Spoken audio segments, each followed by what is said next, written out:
Hey folks, it's Dr. H, your friendly working guy at the Air Command and Staff College. I was asked to make a video about the supply rules, so I'm going to make a video about the supply rules.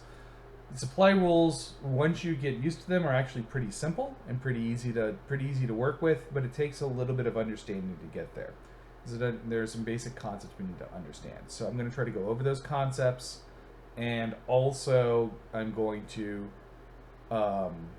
talk about being in supply, lines of communication, sources of supply, being out of supply, and being isolated. These are all different things. Now, your rules reference for this is going to be rule number 19, right? Supply. Rule number 19 covers everything I'm going to talk about in this video, plus a few other things like airheads, as you can see. We've got supply points, which we're not going to talk about right now. And emergency resupply, which we're not going to talk about right now. We'll talk about that in a little bit of a future video. This video is just going to be largely about lines of communication and supply, and lines of communication and basic concepts around lines of communications, being out of supply and being isolated. Okay, excuse me. So let's start with what are sources of supply. Sources of supply are one of four things. 3 of them are generic to all games. The 4th is designated by scenario or game-specific rule. We won't be addressing scenario-specific rules or game-specific rules in this video. Those come in discussions of game-specific rules or specific scenarios. But the things that can be sources of supply, ultimately, the 3 generic ones that are present in all games are urban hexes that are friendly urban hexes in a friendly country. So Hanoi, right? Urban hexes for Vietnam. So Vietnamese units can trace lines of supply back to Hanoi, or lines of communication back to Hanoi. Supply depots here, right? So this is a Vietnamese supply depot. So Vietnamese units can trace a line of communications back to a supply depot, and this is what they look like. Or beachhead markers. We don't have a Vietnamese beachhead marker, so I use this one. This is a United States Marine beachhead marker. This can be a source of supply for United States units in Vietnam, right? This is one of the things that can supply U.S. units. Beachhead markers get placed by amphibious assault. Supply depots are built in place using the supply points rules that we're not talking about right now. We'll talk about that later. Urban hexes in a friendly country that are unoccupied are always options. So what do we mean by a line of communications? A line of communications is an unbroken path of hexes between a source of supply and a unit. All right? That's the first step, right? Unbroken path of hexes. So what does unbroken path of hexes mean? An unbroken path of hexes means a path of hexes that is not in an enemy zone of control, that is not enemy occupied, and is not prohibited terrain to motorized movement. Okay? So, to remind you, a zone of control is set by a hex that has at least 2 stacking points worth of units in it. So, for example, right, this guy here, 2 stacking points, he projects a zone of control, and a zone of control is projected into every hex adjacent to that unit, and the hex is occupied by that unit. So our line of communications cannot go through, for this unit, any of these hexes, because this unit projects a zone of control into all the adjacent hexes. So all of these hexes would be blocked. What do I mean by prohibited hexes? Hexes that are prohibited to motorized movement include all water hexes, right? So we could not trace a line of communications from here to here, right? Because it would go through this all water hex side, or across a major river without using a bridge, right? So the Red River, right? This hex and this hex, moving between the 2 of them for motorized units is prohibited, but not between this hex and this hex, because there's a bridge here. As long as the bridge is intact, lines of communication can be traced across these things. So that's the second thing we have to think about, right? We have to think about sources of supply, we have to think about unbroken chain of hexes, and now we have to think about the range of supply. The range of supply from a supply source depends on the supply source, right? This is noted on two of them. The other one is noted on the lock diagram that I'll talk about in a second. Now, from a supply depot, we get 8 motorized movement points. Not hexes, movement points, which is important. So if I'm within 8 motorized movement points of a friendly supply depot, I am in supply as long as that chain of hexes is unbroken. From a beachhead, it's 4 movement points of supply. And then for an urban hex, it's 6. So you can see, right, this number 8 here reminds us that 8 movement points from a supply depot. This number here, 4 movement points from a beachhead, 6 from an urban hex, is noted on the lock diagram. So is this guy in supply? Absolutely, right? He's within 8 movement points of this guy.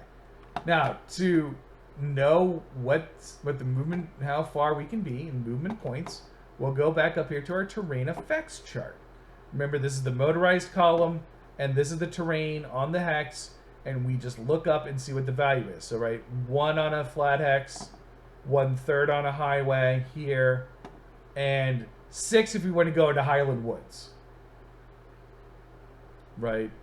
So 6 movement points for Highland Woods. Right? It gets harder to go through, right? 6 for marshes. But as we can see here, right, prohibited without any bridge, prohibited across all water hex sides. Right? These are right, these are prohibited because again, we can look right here and see on this column. Okay, right? So is this guy in supply? Absolutely. Right? One primary road for motorized movement is 1/2, 1/2, 1/1.5. Very clearly in supply. We wouldn't even have to think about that. Even if this bridge is out, we can go back to Hanoi, right? 1/2, 1/2, 1/2, 1, 1/2, 2, 2.5, 3, 3.5, 4, 4.5. We get 6 movement from Hanoi. Easy, right? Very clearly, he is in supply. But if this unit were right here, he might not be. Right? Because he would block this road and this road. And so to get from Hanoi, we would actually have to go this long way here. And that's almost certainly too far from this hex, right? 1.5, 1/2, 1, 1.5, 2, 2.5, 3, 3.5, 4, 4.5, 5, 5.5, 6. Yeah, we run out. He might make it from here, right? 1, 2, 3, 4. They're not going to make it. 5, 6, 7, 8. So we've run out of gas.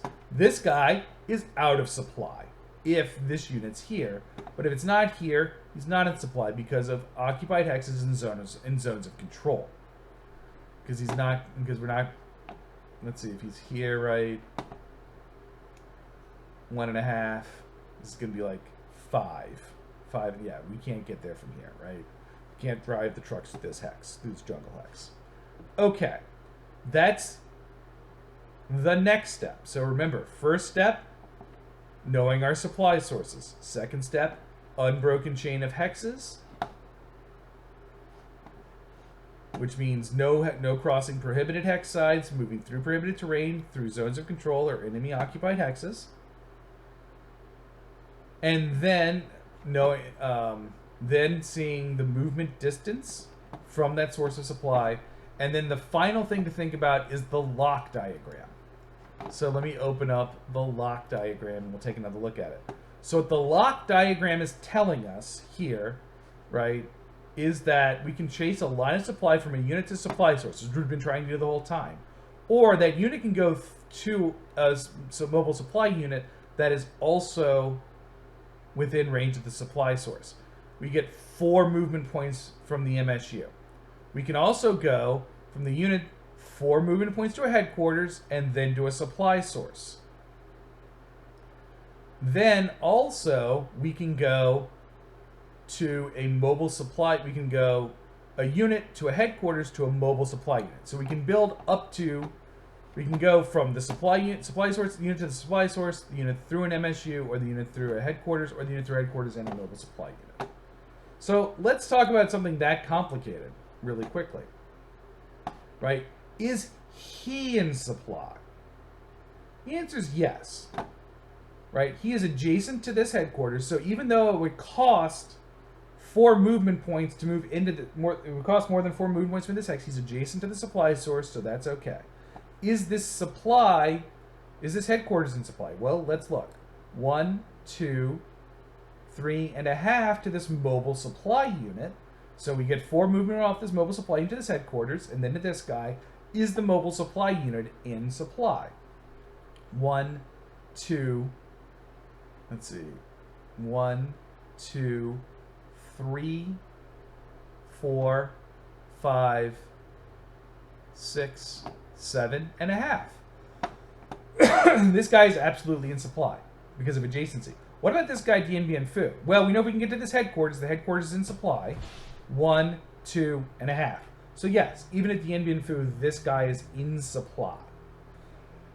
So remember, we're looking at tracing ultimately a line of communications that does not use up all of the movement through potentially headquarters units, mobile supply units, back to a supply source, which, as we talked about, generically are friendly urban hexes, supply units, and beachheads. And remember, the things that block it are enemy occupied hexes, so a hex like this, a zone of control, 2 enemy stacking points in hex, puts a zone of control into all the adjacent hexes. Actually, for this unit, except for this one, because he has to cross the river. And then zones of control, occupied or prohibited hexes, right? So, right, major rivers, all water hex sides, things that terrain that is prohibited to motorized movement. And being adjacent to the supply source cures the prohibited cures the movement penalties, right? So even if you can't fill all of the movement, if you can't actually get, even this would cost more than 4 movement points to enter for a truck, and it would. This is okay because he's adjacent to the headquarters, right? They can fill that gap. What does out of supply do for you? Or what does being out of supply do? Not good things. So if we go up here and we read the rules, a unit that is out of supply has its attack and movement values halved to a minimum of 1 and sufficiency rating reduced by 1. Any unit that is out of supply cannot move in the elite reaction or exploitation movement segments. So if it could move in those segments, it can't if it's out of supply. Air mobility class units that are out of supply cannot air mobile units. There are a few units in the game that can move by just intrinsic air mobile values. If they're out of supply, they can't do this. Headquarters and artillery units that are out of supply retain the current number of combat capabilities, but once used, may not recover them during the reorganization phase. So remember, reorganization phase happens at the end of the turn. If you are marked with an out of supply marker in a supply phase in your headquarters and artillery unit, you don't get your capabilities back. And then units that are out of supply cannot receive replacements. We're not using replacements right now, but once we get there, that's important. So that's out of supply. And out of supply is bad. Don't be out of supply if you can help it. What else you can be is something called isolated. Isolated is worse.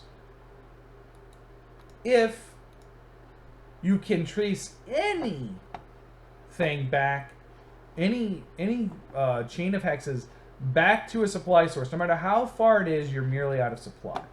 To be isolated, you cannot be able to trace that line of communications of any length whatsoever. So this guy here at Dien Bien Phu is okay, but if there was a unit here, a Chinese unit here, and a Chinese unit here, now all of these escape hexes are in zone of control.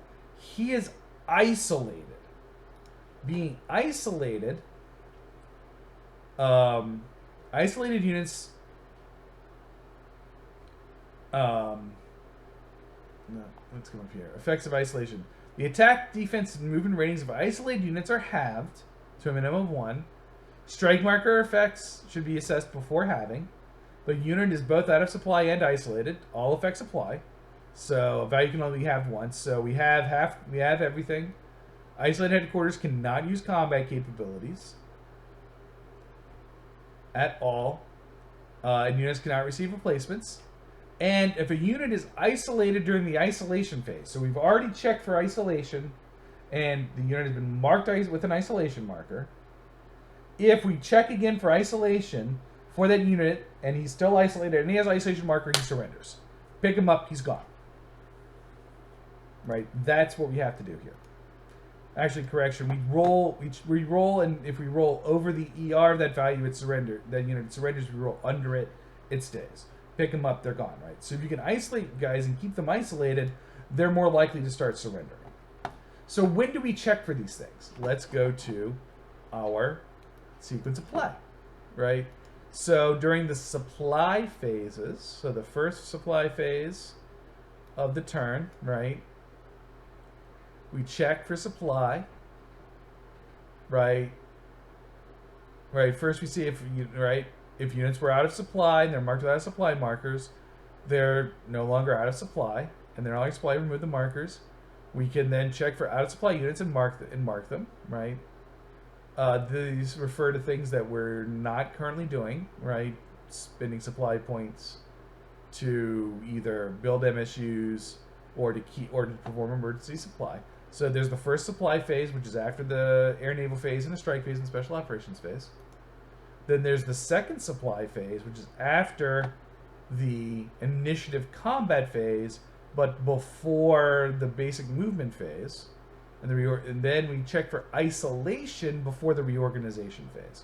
So if a unit's out of supply in the second supply phase, right? If a headquarters is out of supply over here, this is where the reorganization happens, guys. It's in the reorganization phase, so they don't get their headquarters and artillery units back. So this second supply phase is actually pretty important because if you're out, you can be out of supply in the first supply phase, be in supply in the second supply phase, and not have this problem over here. And then the isolation surrender phase. Isolation we only check for after the basic movement and combat phase. We only check once per turn, right? So so that surrender effect doesn't really hit. Will only hit once per turn. This guy would have to be isolated for a while for that to be a major factor. So that's the basic rules for this in a nutshell. Remember, supply sources, unbroken line of communications, check movement value, right? So unbroken chain of hexes within motorized movement distances that can be extended by mobile supply units and headquarters. Remember adjacency. Remember enemy zones of control block things. Remember that prohibited hexes block things, and you're off to a good start. If you want help with this, I'm happy to give you some help. If you want like some puzzles, is this guy in supply or not? Let me know. We'll do this. But if you understand these rules and then you understand how supply points work, you're pretty much home to being the J4 of your joint task force when the final war game comes. Cool. All right. Thank you for your attention. That's my story, and I'm sticking to it. And I'll talk to you soon.